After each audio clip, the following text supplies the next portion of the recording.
Hello everyone. Today we are going to be talking about pluralization of nouns in English. So we are going to learn how to form the plural of singular nouns, right? We are going to analyze them by category, right? But the general rule of pluralization in English would be to add s to the singular form, right? So for example, we have car becomes cars, right?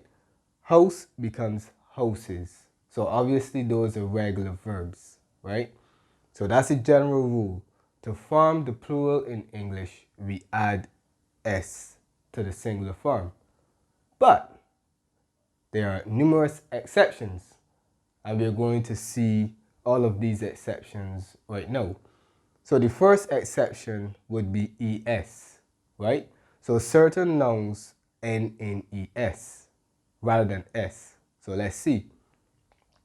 Es is added to nouns which end in s, sh, ch, x, or z. Any noun which has these endings, right, will end in will take the es form in the plural, right? So for example, bus becomes buses, that ends in s. Bush becomes bushes, that ends in sh. Church becomes churches, you see, church would end in ch. Box becomes boxes, as you see, box ends in x. And we have buzz becoming buzzes, and that ends in z. Now there's an exception with quiz. As you know, quiz ends in z, but to form the plural, we have to add another z before we add the es. So quiz becomes quizzes, right? But yes, when a noun ends in any of these letters, to form the plural, we add es, right? So good. And we are continuing with the es ending. If the noun ends in a consonant followed by the letter O, tomato or tomato, however you choose to pronounce it, tomato, right, or tomato. It ends in consonant T and vowel O. So tomato, tomatoes, or tomatoes. Potato or potato becomes potatoes. Echo becomes echoes. As you see, H-O, T-O. Hero becomes heroes. As you see, R-O. But there are exceptions to this rule.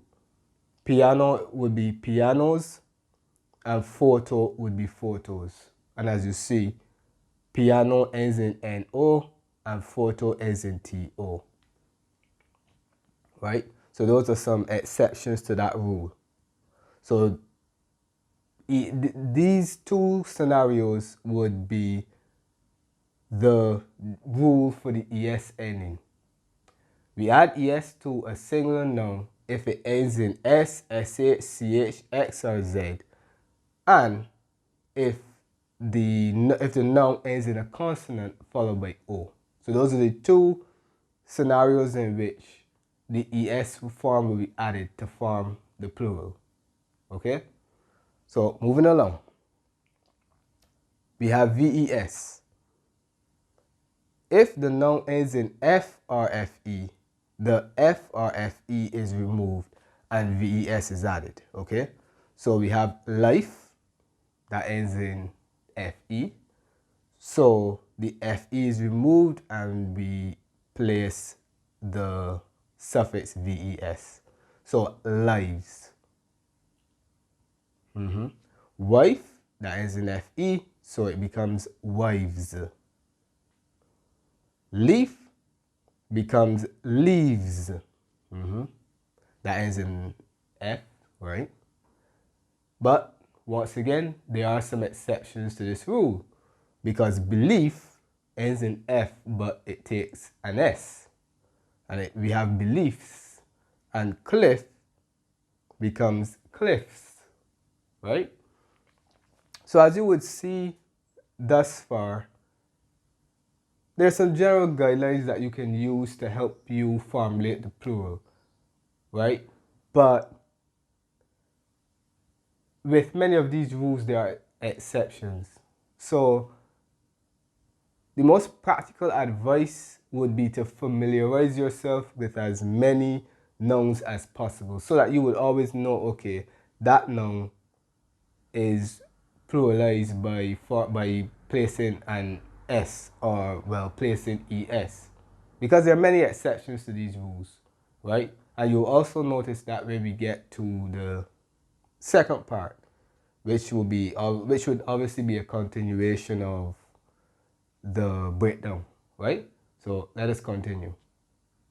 So we continue our analysis of the various rules of pluralization in English. So I would have told you previously that letter S is added to nouns in English to form the plural, and that's a general rule. So this is a continuation. If the noun ends in a vowel followed by Y, then S is added. For example, boy becomes boys, holiday becomes holidays, key becomes keys. As you see, key ends in a vowel followed by Y, holiday ends in a vowel followed by Y, and boy ends in a vowel followed by Y. However, if the noun ends in a consonant followed by Y, then the Y is changed to I and ES is added. So it's different. Party becomes parties, story becomes stories, and city becomes cities. So we have TY, consonant and Y, story, consonant Y, party, consonant Y. So you see the difference between these two. If it ends in a vowel followed by Y, then we add S.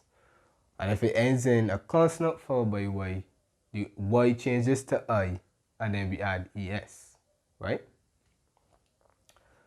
Now these nouns are very irregular, which means that no rule can be formulated to assist in their pluralization, right? These are forms you pretty much just have to learn and are memorized, right? Man becomes men, woman, woman, child, children, foot, feet, tooth, teeth, goose, geese, ox, oxen, mouse, mice, louse, lice. So all of those you would have to memorize because there's no rule that can be formulated because the forms are so irregular, right? Now, these are irregular forms, but now we have nouns that actually do not change. So they have the same form in the plural and the singular, right? So fish, fish, sheep, sheep, deer, deer, moose, moose, aircraft, aircraft, species, species. When it comes to these types of nouns, we can use determiners or numbers to mark the difference in number. For example, sheep. I could say one sheep or a sheep to refer to a single sheep, right? So that's how we would mark the difference. Because if I say sheep, you would think it's plural. And it might not necessarily mean it in the plural sense. So to make the difference, we use determiners or numbers, right? Fish. Fishes actually exist, right? But it's used in a different context. When we're referring to the different species of fish, we can say fishes, right? But that's usually used for science. But just know that that word exists, but it just exists in a certain context. But generally, we would use fish as the plural, right? And what you see at the bottom would just be more irregular forms. So we have IS changing to ES. So analysis becomes analyses, crisis becomes crises, basis becomes bases, axis becomes axes, and oasis becomes oases, right? Let's move this side. US to I, we have cactus becoming cacti, fungus becoming fungi, stimulus becoming stimuli, syllabus becoming syllabi, and then we have on becoming a, criterion becoming criteria, and phenomenon becoming phenomena, right? So the last three sections, basically, last three categories, you're going to have to memorize those. With the other parts, those are general guidelines, and for the most part, obviously, they can be applied, right? But for those ones, you would have to learn those. But a foolproof way to always be correct when it comes to pluralization is to familiarize yourselves with as many nouns as possible, but that's not practical, right? So I would recommend that you learn all of the different categories or contexts, but for the last three that we would have just done, I would recommend that you commit those to memory as much as possible, or to the best of your ability, right? So yes, this brings us to the end of this lesson on pluralization. I hope that you enjoyed this lesson and that you have learned a lot. Thanks for watching, and see you in the next one.